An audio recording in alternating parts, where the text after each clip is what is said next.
Olá, seja bem-vindo ao Logística em Movimento. Nós vamos falar sobre transformar fornecedores em parceiros. E para conversar com a gente está aqui o administrador Hélio Meirim, que é coordenador da Comissão Especial de Logística do CRA-RJ. Seja bem-vindo, Meirim, tudo bem? Oi, José, tudo ótimo. É sempre um prazer estar aqui participando desse programa Logística em Movimento, principalmente para falar desse tema, que é um tema de grande relevância para nós de logística. Até mesmo porque em um mundo cada vez mais dinâmico, ter parceiros é fundamental para o sucesso, né? Esse é um dos movimentos que a gente tem que acompanhar com bastante atenção, né, Josué? Quando a gente fala em ter fornecedores, a gente está falando em ter relações de curto prazo e que a gente precisa transformar essas relações em um prazo maior. Então, sempre é melhor a gente buscar transformar os nossos fornecedores em parceiros. E aí uma pergunta muito recorrente é, mas qual é a diferença entre um fornecedor e um parceiro? E aí a gente pode colocar essa questão do prazo. Quando a gente está numa relação de fornecimento, normalmente é uma relação curta, e quando a gente está falando parceiro, a gente quer ter uma relação mais longínqua, né? Outra situação bastante interessante é que normalmente uma relação com o fornecedor ela é baseada apenas na relação comercial de lucro. E quando a gente está falando em parceiro, a gente está falando em buscar soluções juntas para resolver determinado problema.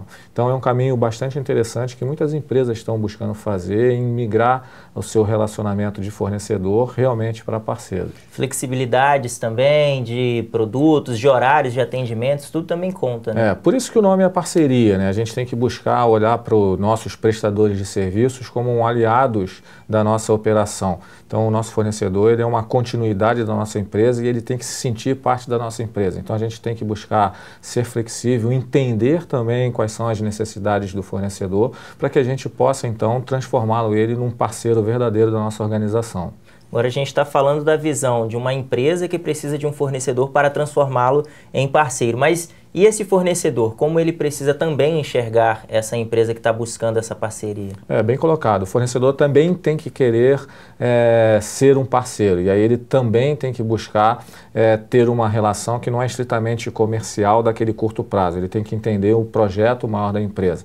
Então vamos dizer que um fornecedor seja contratado para fazer uma obra numa empresa. Ele tem que entender que aquela obra pode se transformar numa coisa muito maior. O fornecedor também tem que querer entender do negócio da empresa. O fornecedor também tem que estar junto da empresa para tentar entender qual é a estratégia, para onde a empresa está indo, ou seja, ele tem que passar a conhecer um pouco mais qual é a visão daquela empresa para ele se juntar àquela empresa e aí sim virar um parceiro.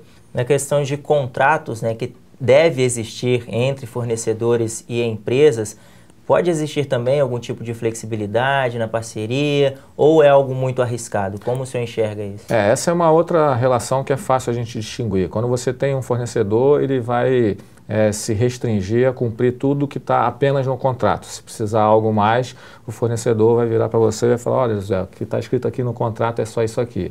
E se for um parceiro, ele vai entender o que você precisa e vai falar, ó, Josué, talvez a gente tenha que flexibilizar mais alguma coisa ou vamos fazer um aditivo.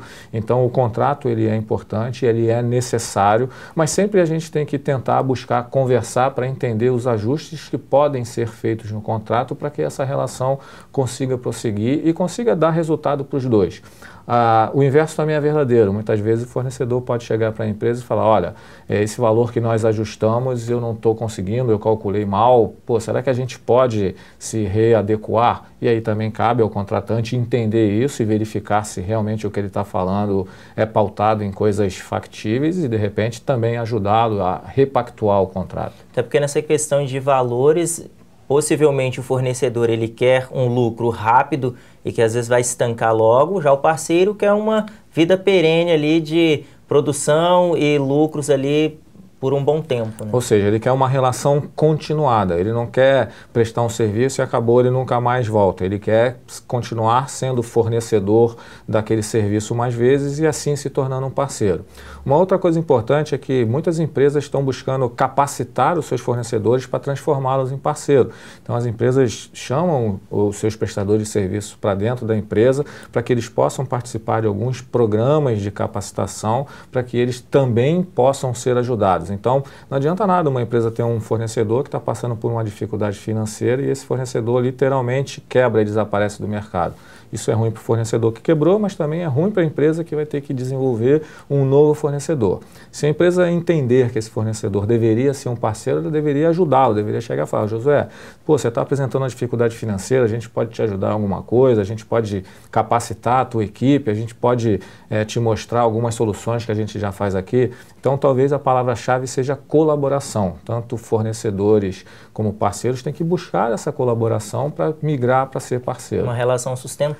Verdade. Agora, quando a gente fala de todos esses aspectos, a gente acaba abordando muito a visão do profissional da área de logística, mas nem sempre a decisão é dele, né? O sim, bater o martelo. Geralmente você tem aí um presidente, você tem uma diretoria. Como convencer essa classe executiva a investir na transformação de fornecedores em parceiros? Esse é um papel importante que o profissional de logística precisa desempenhar dentro da organização. Ele deve ser o porta-bandeira, o maestro dessa movimentação, e ele tem que mostrar para os altos executivos que se a gente continuar nessa relação apenas de fornecedor de curto prazo, a gente vai acabar esgotando uma série de fornecedores e troca e volta, e troca e volta, e troca e volta. Isso é prejuízo para todo mundo. Então, ele tem que mostrar para a empresa que essa relação de parceria, essa relação colaborativa, essa relação de colaboração de longo prazo, ela traz mais benefícios para a empresa ao longo do tempo. Então, ele tem que ser o porta-voz disso. Até porque alguns estudos têm mostrado, alguns especialistas têm falado que o grande problema das organizações atualmente não é uma questão técnica do profissional, mas sim a relação humana, né? Entre pessoas. A gente vem aprendendo cada vez mais que cada um de nós é contratado pela nossa competência técnica e desligado pela nossa relação, né? Pela nossa falta de habilidade na relação. E assim também é dentro das relações comerciais. Muitas das vezes a gente contrata um fornecedor pela competência técnica, mas ele só faz aquilo ali, o by the book. Quando você precisa de alguma coisa, ele não tem essa agilidade para se adequar, ou ele não quer ser seu parceiro, e aí normalmente a gente busca um outro parceiro que tenha essa flexibilidade. Então, parceria, colaboração e adequação à situação são as palavras-chave. Verdade. Às vezes a gente tem que ser flexível, a gente tem que entender a necessidade do outro e tem que caminhar junto. A gente tem que procurar dentro do possível. Claro que a empresa tem informações estratégicas que às vezes ela não pode abrir para todo mundo, mas ela tem que, na medida do possível, compartilhar essas informações, essa visão de longo prazo com todos aqueles que estão prestando serviço para ela, para que eles se sintam engajados naquele propósito e aí virem parceiros. E aí todo mundo vai remar para o mesmo lado. Todo mundo ganha. Obrigado, Meirim, pela sua participação aqui com a gente. Obrigado. E você que nos acompanha, muito obrigado pela sua audiência, fique bem e lembre-se de sempre transformar os seus fornecedores em parceiros, porque assim todo mundo ganha. Até o próximo Logística em Movimento.